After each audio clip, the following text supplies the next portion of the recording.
عورت کیسی ہونی چاہیے؟ ہر مرد بتا سکتا ہے، مگر کیا وہ مرد جانتا ہے کہ مرد کو کیسا ہونا چاہیے؟ ایک اچھا مرد اور شوہر وہ ہے جو عورت کی بڑی سے بڑی خطا بھی معاف کر دیتا ہے،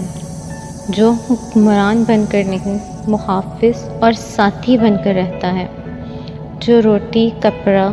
اپنا دیگر احسان نہیں جتلاتا بلکہ شکر گزار نظر آتا ہے، جو وحشت کے گھوڑے پر سوار ہو کر عورت کی انا کی دھجیاں نہیں اڑاتا، جو بن مانگے عورت کو محبت کے ساتھ عزت بھی دیتا ہے، جو اپنی انا کی تسکین کے لیے عورت کی عزت نفس کو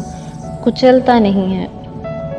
اور جو اپنے گھرانے کی خدمت کو عورت کا فرض نہیں سمجھتا، جو عورت کے ہر غم دکھ درد میں شریک ہوتا ہے۔ ہاں، وہ ایک اچھا مرد ہوتا ہے، وہ ایک اچھا شوہر بھی ہوتا ہے۔